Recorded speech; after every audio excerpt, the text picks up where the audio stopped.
Hello friends, welcome to my YouTube channel. तो दोस्तों, आज के दिन ये आईपीओ स्टार्ट हो चुका है। Radiant cash management main board IPO है दोस्तों को। तो क्या इसमें हमें अप्लाई करना चाहिए या नहीं करना चाहिए, तो पूरा डिटेल में इस वीडियो को जरूर देखिएगा। मैं डिटेल में रिव्यू और एनालिसिस करूंगा इसके बारे में। तो चलिए इस वीडियो को स्टार्ट करते हैं दोस्तों। ये कंपनी क्या काम करती है इस बारे में मैं आपको सबसे पहले बता देता हूँ।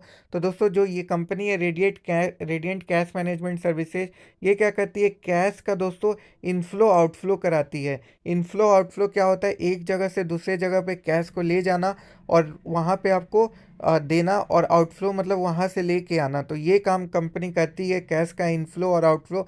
और इनका जो मार्केट प्रेजेंस है वो इंडिया में सबसे ज़्यादा लार्जेस्ट मार्केट प्रेजेंस है। इनके जो क्लाइंट है वो सिर्फ बैंक ही नहीं है, पब्लिक बैंक ही नहीं है, प्राइवेट बैंक, फॉरेन बैंक, सब इनके क्लाइंट्स हैं। तो आप समझ सकते हो कि कितनी बड़ी कंपनी है दोस्तों। इस ये कंपनी आपको एटीएम में पैसे भी रखती है, ये भी आपको ध्यान में रखना है। एक और कंपनी ऐसी आई थी जो कि ये सेम काम करती थी। आप लोग कमेंट बॉक्स में ज़रूर बताइएगा अगर आपको उस कंपनी का नाम पता होगा तो दोस्तों, अभी तक ये कंपनी का जो प्रेजेंस है वो मैं आप लोग को बता देता हूँ। इंडिया में टोटल 12,150 पिन कोड पे इनका प्रेजेंस है दोस्तों, कवर करते हैं। सिर्फ लक्षद्वीप एक ऐसा जगह है जहाँ पे ये कंपनी का प्रेजेंस नहीं है, बाकी हर एक जगह पे है। और कंपनी दोस्तों एक साल में 912 बिलियन का जो कैश है वो इधर से उधर करी हुई है। तो आपको एक क्लियर आइडिया मिल गया होगा कि कंपनी का कैसा करेंसी मूवमेंट है।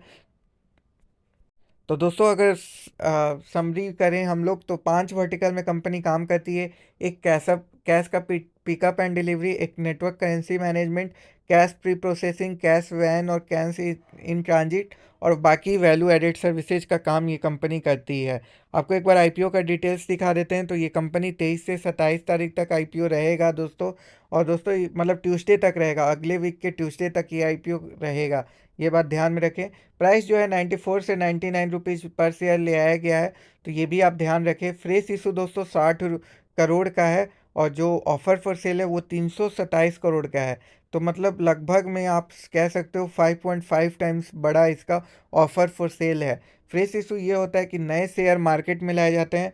ऑफर फॉर सेल ये होता है कि जो प्रमोटर के पास अपना शेयर है वो इस आईपीओ के थ्रू वो बेचना चाह रहे हैं। तो ये होता है ऑफर फॉर सेल। तो टोटल आईपीओ का साइज 387 करोड़ है। अगर ऑफर फॉर सेल कोई कंपनी का ज़्यादा होता है तो वो थोड़ा सा निगेटिव इम्पैक्ट होता है, क्योंकि ये इससे ये पता चलता है कि जो प्रमोटर है उनको अच्छे से पता है कि बिजनेस कैसा काम कर रहा है। तो अगर प्रमोटर बेचना चाह रहा है तो इसका मतलब उसको अपने बिजनेस पे भरोसा नहीं है। मिनिमम बिडिंग जो करना है दोस्तों वो 150 शेयर के लिए करना होगा, जिसके लिए पैसे 14,850 रुपये लगाने होंगे। फेस वैल्यू हर एक शेयर का 1 रुपीज़ पर शेयर है।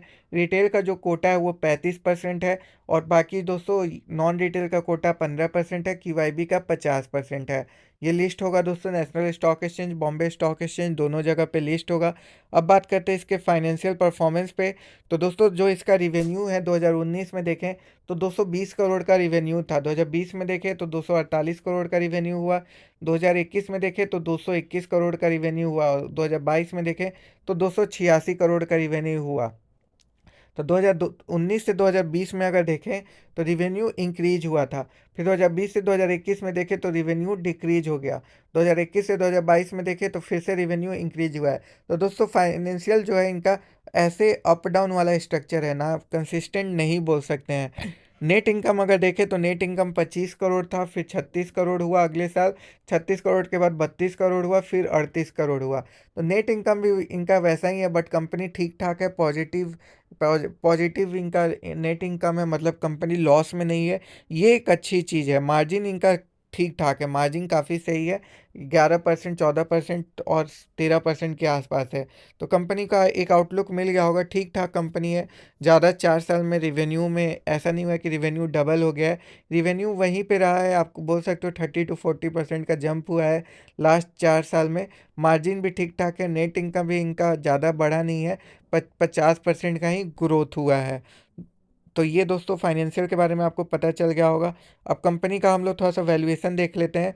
तो दोस्तों, जो ईपीएस है वो 3.77 है। तो EPS stand for earning per share होता है, जिसका आप लोग अगर डेफिनेशन देखेंगे तो ईपीएस इक्वल टू होता है total income divided by outstanding share.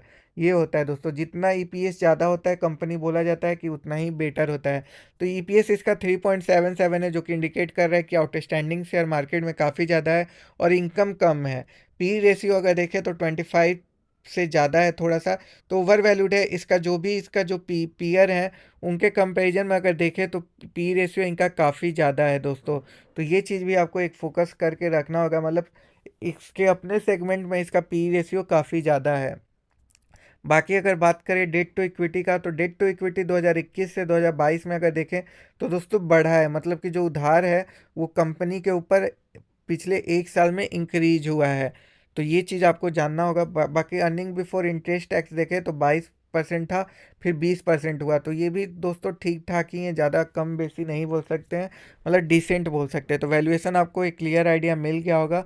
बाकी ग्रे मार्केट प्रीमियम इसका दोस्तों नहीं है, अगर आता है तो मैं अपडेट दे दूंगा कमेंट बॉक्स में, जैसे ही कुछ भी अपडेट आता है तो।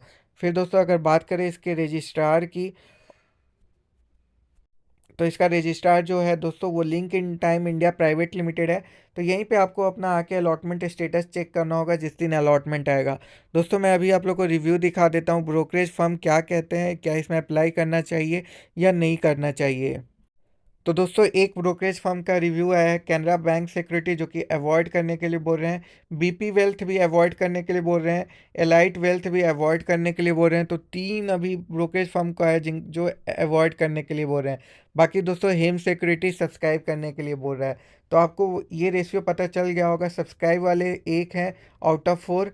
तो मतलब 25% लोग बोल रहे हैं सब्सक्राइब करिए, 75% बोल रहे हैं अवॉइड करिए। तो हमेशा मेजोरिटी देखना चाहिए दोस्तों, कभी भी आप अगर आप आईपीओ में अप्लाई करते हैं तो। एक बार जीएमपी भी आ जाता है तो एक क्लियर पिक्चर मिल जाएगा। बाकी टाइम टेबल देख लो आप, 23 से 27 तक आईपीओ रहेगा। 30 को अलॉटमेंट होगा, अगर अलॉटमेंट में नाम आ जाता है तो डीमेट अकाउंट में शेयर 3 जनवरी तक आ जाएंगे। और लिस्टिंग 4 को होगा, अगर नहीं आता है तो रिफंड 2 तारीख तक हो जाएगा। तो ये रहा दोस्तों आईपीओ के बारे में। अभी आप लोग अवॉइड वाला अवॉइड में भी रह सकते हो दोस्तों। बट अगर जीएमपी इसका काफ़ी अच्छा आ जाता है, जो कि चांसेस काफ़ी कम है, अगर आता है तो हम लोग अप्लाई करने के लिए सोचेंगे, otherwise we will only avoid this company. तो ये मेरा पूरा व्यू है दोस्तों। आप लोग क्या सोचते हो, आपका व्यू बहुत इंपॉर्टेंट है, कमेंट बॉक्स में बताइएगा दोस्तों। अगर आप डीमैट अकाउंट खोलना चाहते हैं तो डिस्क्रिप्शन बॉक्स में लिंक लिंक दिया हुआ है, आप ज़रूर खोल लीजिएगा और कमेंट बॉक्स में बताइएगा कि आप लोगों ने खोल लिया है लिंक को। और दोस्तों अगर वीडियो की जानकारी पसंद आई तो वीडियो को ज़रूर लाइक कर दीजिएगा, थोड़ा प्यार दिखाइएगा सब्सक्राइब करके, अगर पहली बार चैनल पे आए हैं तो। Thank you for watching my video. If you are new to my channel please do subscribe and like my video. Thank you. Jai Hind, Vande Mataram.